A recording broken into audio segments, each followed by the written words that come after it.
Boa noite. Hoje no Onde Já Se Viu falaremos sobre os programas de financiamento habitacional de interesse social. Nossa questão vai ser solução ou entrave político. Contaremos com a presença da Kézia Gabriele, do Adielson Souza, do Paulo José, da Aline Beatriz e eu, Ana Gabriela.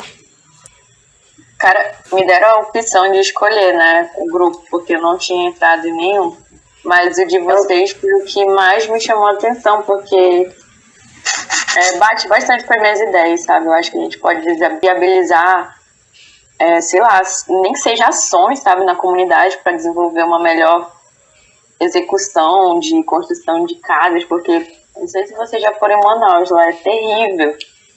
O pessoal constrói de qualquer jeito, sabe?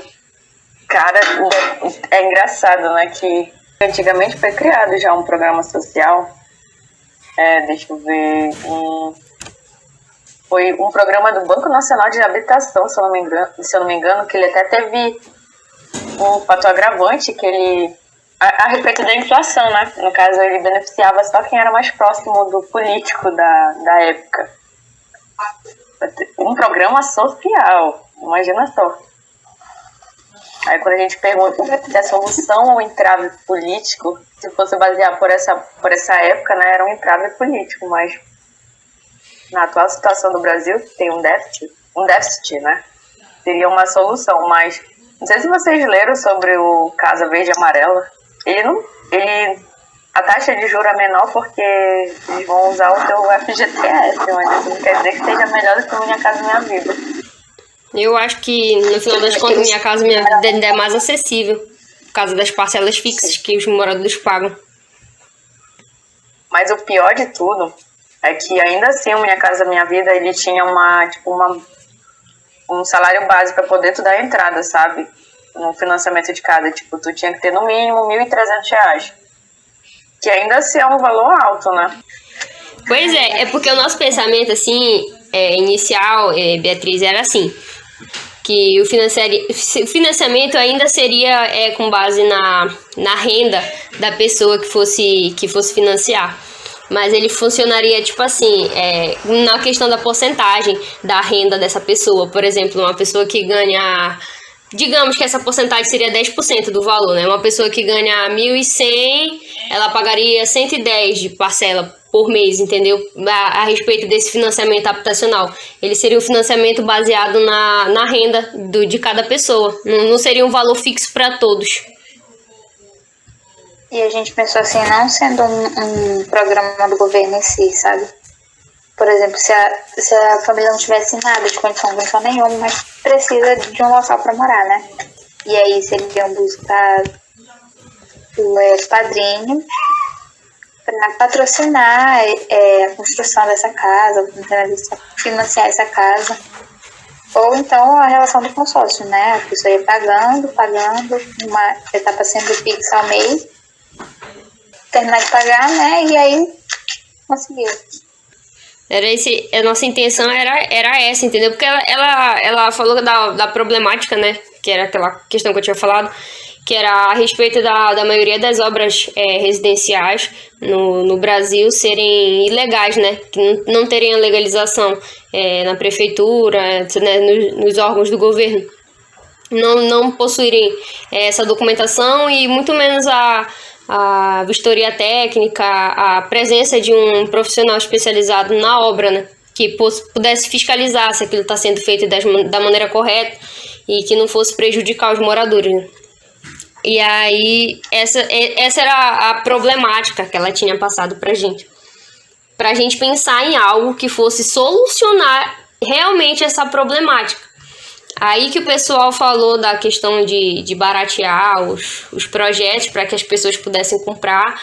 E aí a gente já pensou em outra parte, porque acho que mesmo com esse projeto com um valor mais baixo, teria pessoas que não iam poder acessar de qualquer maneira, não ia ser uma solução muito eficaz dessa problemática. É por isso que a gente pensou nesse outro ramo do projeto social. Eu acho que até barateando também o projeto, eu queria a qualidade, né? Desculpa, mas o meu ponto de vista vendo assim, né, nesses projetos prontos, é que a arquitetura, a engenharia em si, ela visa trazer uma melhor adequação quanto à realidade do local, uma construção do local, né? Se a gente pegar um projeto pronto e tal, e realmente vai se adequar ao local que ele vai ser construído, o sol vai bater certo, vai ter uma boa iluminação, o solo tá realmente bom para aquele tipo de projeto que a gente fez. Acho que a gente fica até pensando nisso, que eu acho que cairia bastante a qualidade em si, né? Que não pegaria essa singularidade. Mas isso é real mesmo, Paulo. A qualidade, além dela cair, a gente também pode estar gravando cada vez mais essa questão de estarem construindo de forma irregular, né? A respeito de solo, é uma coisa que a gente não pode brincar. E, tipo, se eu compro um projeto pronto para ser construído num solo argiloso, aí eu pego esse projeto pronto e construo lá na Tapajós, que bate na água lá com 3 metros de profundidade. Imagina só se vai resistir. Mas depende também do foco, né? Que a gente vê a moradia como um vetor de inclusão social. Então, se a gente ficar um projeto pronto, que não vise isso em si, uma inclusão social, isso vai além em si de morar em si, vai de saúde, assistência social, vai de segurança. Acho que além do projeto em si de ser construído, a gente como engenheiro, a gente como arquiteto, a gente vai muito além desse detalhe. A respeito disso, a gente pode... Porque, na verdade, já tem, né? A Lei 11.888, de 2008. Eu até mandei um PDF para a Gabis sobre... Deixa eu ver aqui. O Instituto de Arquitetos do Brasil, eles disponibilizaram, que é um manual para implantação da assistência técnica, que é baseado naquela lei, nessa lei.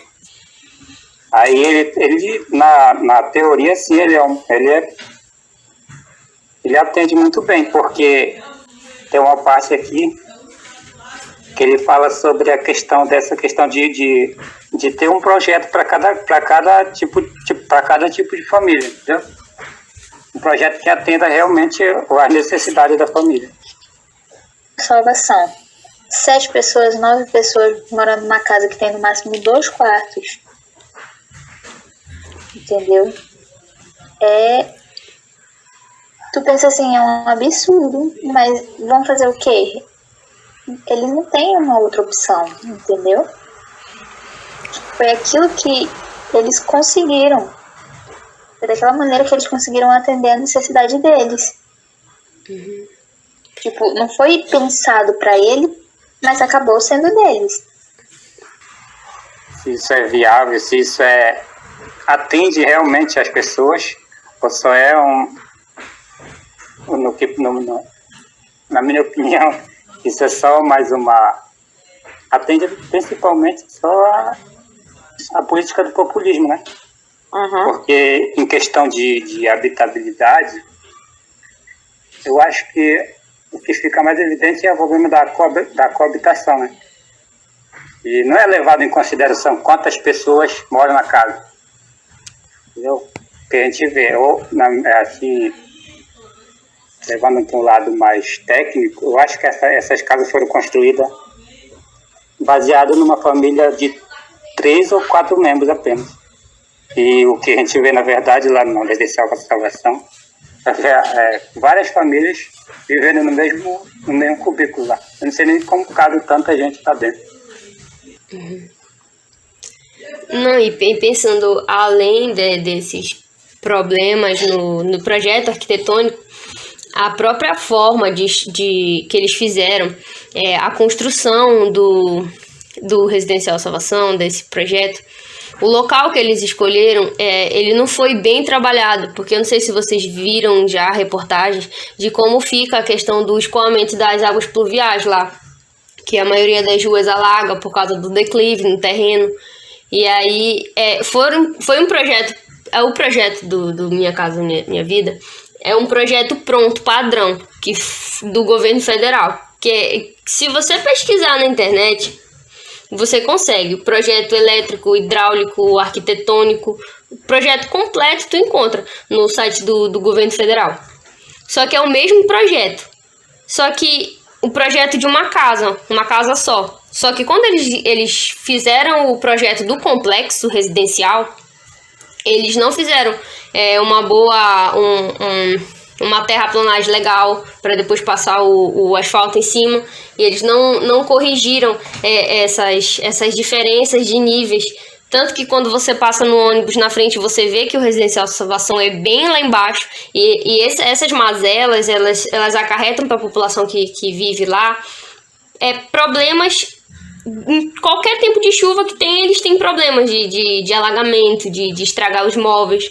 E é um programa de financiamento habitacional, mas não é um programa de financiamento, ou seja, a pessoa está pagando pela residência dela, não foi algo que foi dado, é algo que essa pessoa está trabalhando para manter. E esse programa foi pensado na população de baixa renda, né? Só que não é porque eles não têm condições de pagar algo mais caro da forma que as outras pessoas podem pagar, que para eles deve ser entregue algo mal feito, algo inacabado.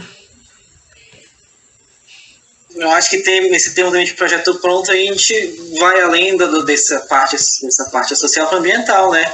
A gente lembra bastante também que teve um debate sobre a degradação do Lago do Juá, na época da construção do Minha Casa Minha Vida. Gabi, eu preciso botar uma observação. É que, como tu falou, né, são projetos que vêm de fora. Para ter ideia como ele vem de fora, é só tu olhar para cima da casa, tem um boiler. Um boiler que é usado para aquecer água. Imagina a gente aquecendo água aqui. E quem não leva em consideração o clima, né? Porque aqui a temperatura fica na casa dos 30. A próxima. Exatamente. Para que serve aquilo lá? É só... Mas é aí que a gente pegaram um projeto pronto para todo mundo. Pegaram um projeto, fizeram um Ctrl-C, Ctrl-V e botaram aí, então nem aí. Mas é porque isso daí também já vem da Caixa Econômica. Desse projeto social, Minha Casa Minha Vida, é assim em todo lugar. Os de casas, né? Mas assim, eu participei da terraplanagem lá, eu te garanto que aquele asfalto é melhor do que o que tá na rua aqui de Santarém, porque ele tem cascalho, ele tem CBUQ, ele tem um... Certeza. Aqui na minha rua já tá rachando já, uma semana. Tô te falando. As primeiras ruas, então, principalmente. E eu lembro que foi nessa obra que eu aprendi o que era quando a gente usa... vocês sabem o que é neutrol? Eu não faço a menor ideia. Neutrol é tipo, uma substância química, é um produto que eles geralmente passam nas vigas embaixo, né? Em toda a fundação para questão de umidade, para não ter umidade por capilaridade, que geralmente sobe do solo para a parede. E eles passaram isso nas casas, sabe? Em todas, e é um material, assim, caríssimo. E não é que as coisas vieram de maneira ruim pra gente, mas foi colocado no local errado. Tanto é que o Minha Casa Minha Vida, no regimento mesmo dele, diz que é um local afastado, entendeu? Ele já impossibilitando o pessoal de trabalhar, porque não tem... circulação de emprego, né, nessas áreas. Como vocês puderam ver, é uma área muito longe de Santarém. Agora que está começando a expansão urbana para lá, que está tendo acesso a ônibus, a isso e aquilo, mas quando a gente estava construindo, a gente ficava imaginando, o pessoal vai ficar isolado aqui. Porque não tem muito o que fazer lá, né? Sim, e a questão dos comércios que não tinha. É uma cidade. Era muitas casas para te achar um comércio, era muita distância. Acho que exatamente. No fator social de tudo, na segregação. Acho que... Segregação, exatamente. Você falou algo muito importante, que é basicamente isso. O patrimônio em si, ele é para segregar. Acho que pensar nisso é muito complicado. Demais, cara. E, tipo, tem contradições, assim, que a gente pode listar, tipo... o lançamento do programa, né, foi ocorrido lá em 2007 e tal. no objetivo de produzir moradia para baixa renda. Aí a renda mínima, de 300. Já começa daí, né? Que naquela época o salário mínimo era o quê? R$900, ou menos que isso. Aí o valor do custo do imóvel era superior ao necessário, né? Tipo assim, ao viável, na verdade. Então, vocês sabem que aqui em Santarém imóvel é muito caro. Imagina o da minha casa, minha vida. Sim, pois verdade. por esses motivos que algo que era para ser acessível à população, na verdade restringiu, que eles não puderam ter acesso a esse programa que foi feito por eles e para eles, e eles ficaram impossibilitados de ter acesso, porque a população baixa renda de verdade não ia ter condições de custear esse imóvel. A respeito dessa questão de isolamento, de segregação, né? Porque se a gente for dar uma volta por lá, você vai ver várias casas abandonadas já. Porque as pessoas não se acostumaram lá. Então, elas preferiram voltar para onde elas estavam, para os lugares que praticamente eram na questão, eles vieram, a maioria veio lá da banda do Maicá, lá onde é alagado, né? Então as pessoas preferiram voltar para lá, porque não se acostumaram com relação a essa questão de ficar tão distante de todas as coisas. Na minha opinião, isso daí é um grande entrave político, porque vai precisar que as pessoas façam o cadastro com a prefeitura e a prefeitura entre em contato com o governo para poder pôr em prática esse projeto, né? Porque pelo que eu vi, pelo esse manual que foi disponibilizado pelo Instituto de Arquitetos do Brasil, o projeto já está praticamente pronto. O que falta é tirar do papel. Na verdade, o que falta é as prefeituras botarem em prática. Também acredito que é um entrave político, porque esse tipo de programa ele foi criado inicialmente em 1946, então desde muito tempo o pessoal está querendo colocar esse negócio de programa de financiamento habitacional numa questão social, mas acaba virando algo político demais. Acaba que, para os políticos, o que não é o interesse deles, o que não beneficia eles de alguma maneira, não é interessante fazer, entendeu? Se dá muito trabalho, se tem que fazer, pensar direitinho. Dá para fazer, no geral, se não tiver que pensar só no nariz, no umbigo deles, é algo que não é do interesse deles. Então acaba sendo um entrave político mesmo. Eu chego à conclusão também que seria um entrave político, porque a gente chega na parte dos interesses em si, né? A política, os políticos, o sistema em si está interessado mais no imediato. Eles querem o imediato para eles ganharem mais influência em si. E eu não enxergo esse programa, políticas habitacionais, como uma coisa imediata. Ela seria de médio a longo prazo. Trabalhar com isso vai além do político em si, a gente entra no ambiental, entra no social, e dentro do social a gente também vê os interesses capitalistas em si. Tá ciente, todo mundo sabe que uma cidade pequena, eu considero Santarém como uma cidade pequena, né? De médio porte também, mais ou menos por aí, e aqui tudo é muito caro. Eu não digo na situação que a gente está agora também, né? Que é uma situação extraordinária, mas construir Santarém é caro. Um pedaço de terra aqui é caro. E a gente já chega aqui nessa parte da desigualdade social. O Brasil é tão desigual socialmente que a gente está aqui a terra, a moradia, que a própria Constituição de 88 vê como essencial para o desenvolvimento de uma vida, se torna difícil de se ter, se torna difícil de se manter em si. As pessoas com 2 quartos apenas, todo mundo amontoado. Eu acho que também a gente aceita essa situação toda que a gente tem em conta do nosso cenário político, né? A gente só falta a gente se despertar que a gente se trata como ignorante. A gente prefere fechar os olhos quanto a isso, a gente só vai melhorar quando a gente realmente quiser abrir. É só vontade nossa. Só que a gente chega também nesse ponto social, que a gente está acostumado com pouco. A gente ficou muito acostumado com pouco. A gente ficou acostumado a receber migalhas. O Brasil é governado por ricos e para ricos. Então, por causa disso, a gente se acostumou com as migalhas que são dadas para a gente. Isso é fato. Você pega isso no fator histórico. As leis de terras, lá em 1800 e bolinha, aí você vê que já foi uma lei para dificultar o acesso à terra por posse, o acesso à terra por ocupação, só por compra. O Brasil sempre foi pobre. Como é que a gente vai conseguir um acesso por compra desde lá de 1800 e bolinha? A gente vai pela abolição da escravatura, e também sem assistência nenhuma para essa população. Eles se mandaram para as cidades em si, continuaram sem assistência até ficarem no meio se alojarem no meio de cortiços. Cortiços, a gente já conhece a situação todinha, né? Eram construções de moradias subhumanas, com péssimas condições, mas era o que eles tinham. Aí que chegou o quê? No século XX chegou a urbanização e a higienização, né? Então o que a gente fez? Destrói todo mundo sem assistência de novo. O que a gente vai fazer? O pessoal pobre de baixa renda vai começar a perifização das cidades, vai começar as periferias e as favelas.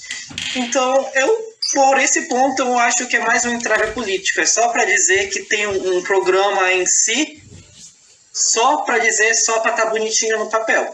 Porque a gente sabe, a gente vê a Constituição de 88 marca como uma coisa extremamente necessária para ter uma vida digna, mas o governo em si não dignifica nada.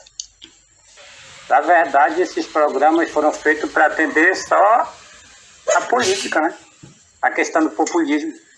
Que, na verdade, essa questão da Minha Casa Minha Vida nada mais é do que uma propaganda eleitoral em tempo integral, né? Fora do período eleitoral. Acho que a gente foca de novo naquele quesito, né? O governo, ele quer imediatismo, ele quer o quantitativo em vez de qualitativo. A gente sabe que o quantitativo vai gerar a queda na qualidade, né? Se você pegar em consideração que a gente tem o déficit habitacional, ele é superior o déficit habitacional, ele é inferior ao número de habitações que estão ocupadas no Brasil. Uhum. Fora que todo tipo de programa está visando beneficiar só o setor privado, porque tu pode construir, mas tu tem que contratar pela Caixa Econômica Federal, ou pela MRV agora, no projeto da Casa Verde e Amarela, né? E tudo gira em torno da mesma ideia. O que a gente pode perceber também que isso, na verdade, é só jogo político, né? E o projeto era do outro governo. Aí chega um governo diferente, aí quer mudar tudo. Eles querem mudar tudo, mas acabam não mudando nada, né, Adelson? É um programa criado para essa galera que não abrange essa galera. Exato. É isso que a gente vê em todas as áreas desses programas fajutos do governo, que é para beneficiar a população X, mas na verdade é justamente a população que era para ser a que fica de fora. É o que a gente vê também no Salvação, que daqueles diversos e milhões de critérios que você tinha que cumprir para conseguir uma residência, era você não ter nenhum outro imóvel no seu nome. E aí muita gente que tinha condições pegava o imóvel, colocava no nome do parente, do tio, do primo, da filha, do filho, sei lá, trocava o nome, aí ia lá e pegava um imóvel e nunca ia morar lá, alugava para outra pessoa que tinha condições de pagar. E quem não tinha condições de pagar nem o aluguel de quem tá pagando, nem tinha condições de financiar no seu próprio nome, fica sem. Então, é sim um entrave político, né? Exatamente, chegamos a essa conclusão. Exatamente, porque vai do interesse de qualquer governo, por exemplo. Chega um governo, quer fazer tudo diferente do outro, quer mudar tudo, quer apagar o que o outro fez, ao invés de continuar, porque o que seria para beneficiar a população fica em segundo plano. Cara, é engraçado, se tu jogar na Wikipédia, tipo, programa Casa Verde e Amarela, né? Lá embaixo tem um negócio escrito crítica. Aí tá citado lá que alguns críticos acusaram o governo federal de renomear o programa, sabe? É o Minha Casa Minha Vida, basicamente. 2.0. 2.0. Tem que mudar isso, bicho. Eles só querem apagar um dito legado, né? Que mano. Não tem nem ideia, mano, esse governo pra criar novo programa pra tirar dinheiro de pobre, tirar vaga de pobre. Eles estão fazendo a mesma coisa. Deixa eu finalizar aqui, que falta 2 minutos. Gente, obrigada. Boa noite, pessoal. Agradeço a presença de todos vocês. A conversa foi muito produtiva. Boa noite.